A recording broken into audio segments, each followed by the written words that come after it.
Kalau pagi lu selalu berantakan, jangan heran hidup lu ngerasa stuck. Gue tahu lu mungkin ngerasa capek. Bukan capek fisik doang, tapi capek karena tiap pagi niatnya mau produktif, tapi entah kenapa hari kayak jalan sendiri. Nah, jadi gini, gue juga pernah fase itu. Bangun pagi, buka HP bentar, scroll dikit-dikit, terus tahu-tahu jam udah jalan, kepala udah penuh, mood turun, dan hari rasanya udah kalah duluan. Lu pernah ngerasain itu juga nggak? Jadi di video ini gue nggak mau ngajarin lu jadi orang paling produktif sedunia. Gue cuma mau share beberapa kebiasaan pagi yang pelan-pelan ngebantu gue megang hari gue sendiri. Tanpa ribet dan tanpa sok disiplin. Ini bukan morning routine ala influencer yang harus bangun jam 4 pagi. Ini ritual simple, realistis, dan jujur aja masih sering gue bolongin juga. Tapi tiap gue lakuin, hari gue kerasa lebih kepegang.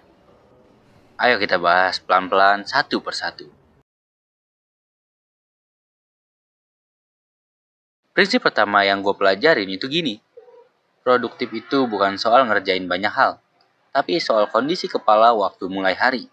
Gue dulu mikir meditasi itu ribet dan selalu spiritual. Tapi pas gue coba, cuma duduk diem 3 menit, fokus napas, tanpa menyelesaikan masalah apapun, kepala gue kerasa lebih tenang. Masalahnya sih masih ada, tapi gue nggak reaktif.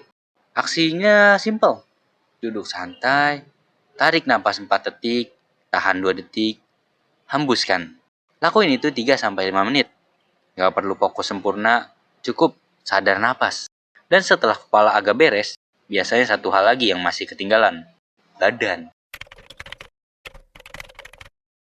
Gerak pagi itu bukan soal olahraga berat, tapi sinyal ke otak kalau hari sudah dimulai. Gue nggak tiap pagi jogging atau workout berat. Kalau disuruh lari 5 kilo pagi-pagi, jujur aja, gue juga males. Tapi peregangan 5 menit atau jalan keluar rumah bentar, itu bikin badan kebangun dan mood naik dikit. Caranya simpel, pilih satu. Peregangan 5 menit, atau push up 10 kali, atau jalan 5-10 menit. Ringan, tapi konsisten. Oke, badan udah kebangun. Tapi biasanya, kepala masih penuh pikiran. Pikiran itu capek bukan karena banyak kerja, tapi karena kebanyakan disimpan di kepala. Gue dulu ngerasa journaling itu lebay. Sampai suatu pagi, gue nulis 1 halaman. Dan baru sadar, yang bikin capek itu bukan tugasnya, tapi mikirinnya. Aksi konkretnya gampang banget. Tulis 2 hal. Hari ini gue mau fokus ke apa, dan 1 hal kecil apa yang pengen gue beresin. Cukup 5 menit, gak perlu rapi, gak perlu bagus. Dan dari situ gue sadar, produktif itu bukan soal banyak-banyakan, tapi milih satu yang paling penting. Satu progres nyata lebih berharga daripada 10 niat yang gak kejadian. Hari gue berubah waktu gue berhenti nanya, apa aja yang harus gue kerjain, dan mulai nanya, kalau cuma 1 hal kelar hari ini, itu apa? Aksinya simple. Tentuin 1 prioritas utama, kerjain di jam paling seger lu. Selesai, baru lanjut yang lain. Dan yang terakhir ini penting, karena produktivitas bukan cuma soal sistem, tapi soal cara kita memperlakukan diri sendiri. Produktivitas yang sehat itu lahir dari niat sadar, bukan dari tekanan. Ada hari di mana niat gue cuma 1, gak reaktif.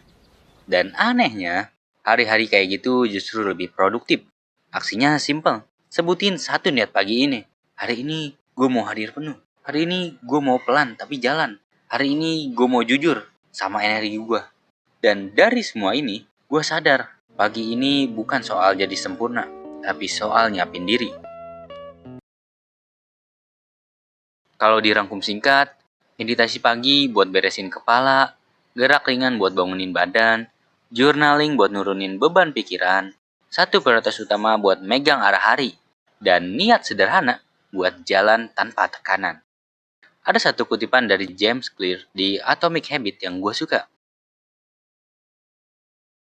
Dan buat gue, ritual pagi ini adalah sistem kecil yang efeknya pelan-pelan tapi gede. Setelah gue nyoba beberapa ritual di atas secara konsisten, bukan tiap hari sempurna, gue ngerasa hari gue lebih kepegang. Emang hidup gak langsung rapi, tapi gue gak lagi ke bawah arus dari pagi, dan itu cukup mengubah banyak hal. Kalau video ini ada satu aja yang kepake buat lu, boleh banget like atau share ke temen lu yang paginya sering chaos juga. Dan sekarang gue pengen denger dari lu. Dari semua ritual tadi, mana yang paling pengen lu coba besok pagi? Cerita di kolom komentar ya. Sekian dan terima kasih.